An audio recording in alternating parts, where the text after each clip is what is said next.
அன்பு தமிழ் நெஞ்சங்களுக்கு மெர்சல் கெலாட்டாவின் அன்பு வணக்கம். வாங்க இன்றைய காணொளி இதோ.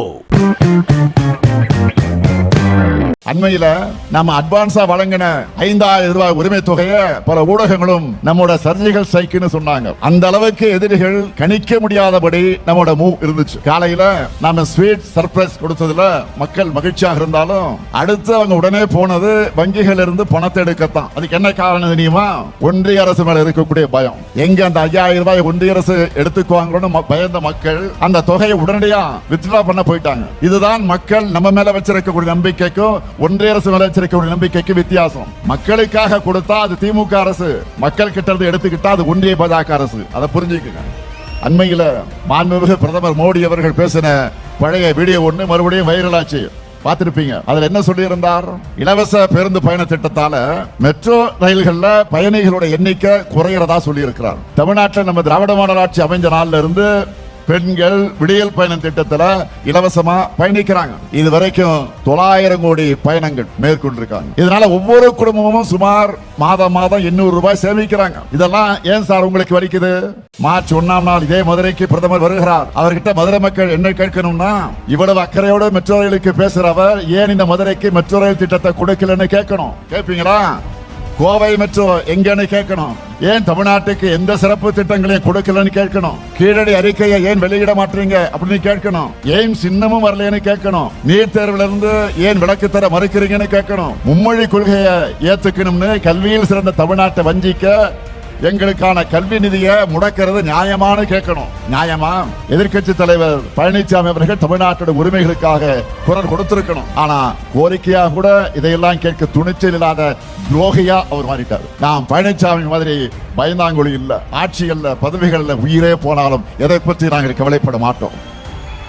என்ன வழக்கு போடு, நாங்கள் பார்க்காத மிசாவா, நாங்கள் பார்க்காத தடாவா? இன்னைக்கு இந்திய அளவில் இருக்கக்கூடிய எதிர்கட்சிகள்லயே திமுக மேலதான் பாஜக அரசு அதிகமான ரைடுகள் நடத்துறாங்க. நம்ம அமைச்சர்களுக்கு அதிக அளவில் அழுத்தம் கொடுக்கறாங்க. ஆட்சிக்கு நெருக்கடி ஏற்படுத்தலாம்னு பாக்குறாங்க. எமர்ஜென்சியை பார்த்து திமுக. அதனால உங்களுடைய இந்த சிபிஐ, இடி, ஐடி என எந்த சித்து விளையாட்டுக்கு நாங்க அஞ்ச மாட்டோம். அதுக்கு வேற ஆளை பாருங்க. என்னானாலும் சரி, நாங்க எழுந்து நிற்போம், ஒரு கை பார்ப்போம்.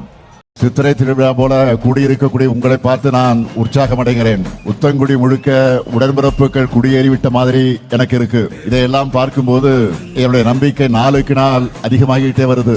இனி நாம தான், இனி எப்பவுமே நாம தான். இப்படி நம்பிக்கையோடு நான் இருக்க காரணமே கழகத்தின் வேர்களாக இருக்கக்கூடிய நீங்க தான். இன்றைக்கு பரவி இருக்கக்கூடிய உங்க எல்லாரையும் சந்திக்கணும்னு முடிவு செஞ்சேன். மண்டல வாரியான மாநாடுகளை நடத்த திட்டமிட்டு சென்னை மற்றும் சுற்றியுள்ள மாவட்டங்களுக்கான மாநாட்டை சென்னைக்கு அருகாமையில் இருக்கக்கூடிய மகாபலிபுரம் போகக்கூடிய வழியில் இருக்கக்கூடிய திருவிடந்தையில ஏற்பாடு செஞ்சு 1,30,000 அதிகமானோர் அங்கே கலந்து கொண்டார்கள். அதே போல திருப்பத்தூர்ல வடக்கு மண்டலத்துக்கான மாநாட்டில் 1,26,000 பேர், இன்றைக்கு மதுரையில இந்த தென் மண்டல மாநாட்டில் 1,56,000 பேரான நீங்க கலந்து கொண்டிருக்கிறீர்கள். அடுத்து மீதமுள்ள மேற்கு மண்டல மாநாடு 27ஆம் தேதி கோவையில நடக்க இருக்கிறது. இது மட்டுமா? கடந்த 2 மாசத்துல மட்டும் எத்தனை மாநாடுகள்! திருவண்ணாமலையில 1,50,000 இளைஞர்கள் கலந்து கொண்ட இளைஞரணி வடக்கு மண்டல மாநாடு. திருப்பூர்ல 1,50,000 மகளிர் கலந்து கொண்ட வெல்லும் தமிழ் பெண்கள் மேற்கு மண்டல மாநாடு. விருதுநகர்ல 1,00,000 இளைஞர்கள் கலந்து கொண்ட இளைஞரணி தென்மண்டல மாநாடு. அடுத்து தஞ்சாவூர்ல 1,25,000 மகளிர் கலந்து கொண்ட டெல்டா மண்டல மாநாடு. இப்படி 2 மாசத்துல 7 மாநாடுகள் நடத்தி 9,30,000 அதிகமானவரை சந்திச்சு நான் பேசி இருக்கிறேன்.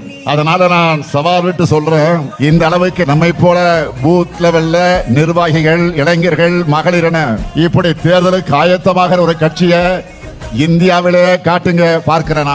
நிச்சயமாக முடியாது. ஏன்னா திராவிட முன்னேற்ற கழகம் மக்கள் கிட்ட இருந்து மக்களுக்காக உருவான இயக்கம். நாமெல்லாம் பெரியார், அண்ணா, கலைஞருடைய பிளட். அதனாலதான் நம்ம இயக்கத்தை தொட்டு பார்க்கணும்னு, சீண்டி பார்க்கணும்னு நினைச்சால தமிழ்நாடே திருப்பி பதிலடி கொடுக்கும் என்ற பயம் எதிரிகளை அஞ்சு நடுங்க வைக்குது. திமுக மாதிரி ஒரு அமைப்பு ரீதியா வலுவான ஒரு அரசியல் கட்சியை யாராலும் காட்ட முடியாது. இப்போ நாம காமிக்கிறது எல்லாமே சும்மா ட்ரெய்லர் தான். திருச்சியில மெயின் பிக்சர் காமிக்க தயாராகிட்டு இருக்கிறோம். குறிச்சு வச்சுக்கோங்க. மார்ச் 9ஆம் நாள் திமுக நிர்வாகி எல்லாரும் திருச்சியில திரள போறோம். எவ்வளவு பேரு? 10 லட்சம் பேர் கூடுகிற மாநாட்டை தமிழ்நாடே பார்க்க போகுது.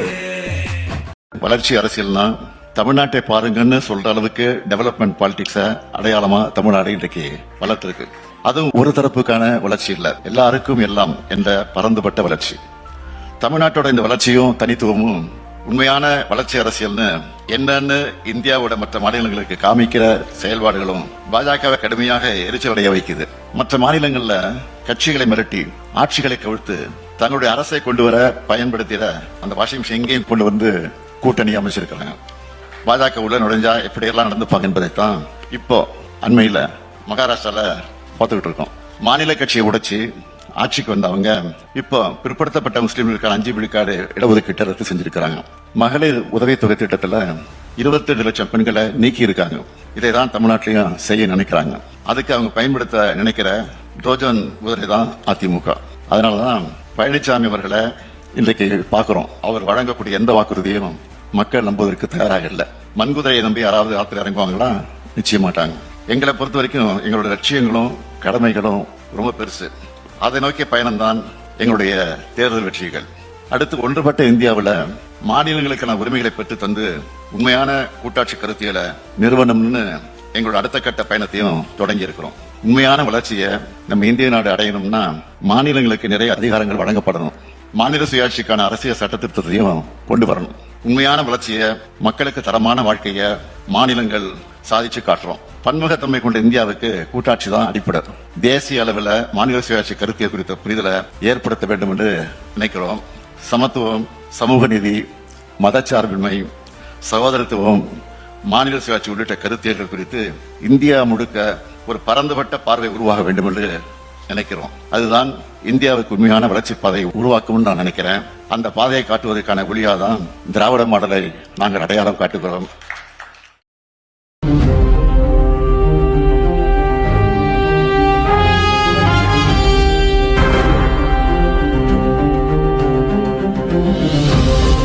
எங்க கட்டிட வெறும் கட்டிடமா எங்க கண்டிப்பா ஒரு கோயிலா அந்த கோயில நாங்க படிக்க போறதுக்கு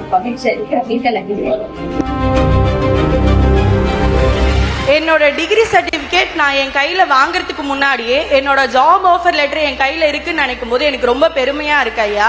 இது எல்லாத்துக்கும் முக்கிய காரணம் நீங்க மட்டும்தான். நீங்க புதுசா தொடங்கி வச்சிருக்க முதல்வர் படைப்பகம் மூலியமா TNPSC, UPSC, CAT, railway, banking exam எதுலயாவது ஒண்ணு நல்லா படிச்சு இந்த 3 வருஷம் முடிச்சிட்டு போறதுக்குள்ள நல்ல வேலையோட போன எனக்கு ஒரு நம்பிக்கை வந்திருக்குதுங்கய்யா. எல்லா கனவுகளும் உங்க மூலியமா நிறைவேறுது அப்படின்னு நினைக்கும் போது எனக்கு ரொம்ப பெருமையா இருக்கு.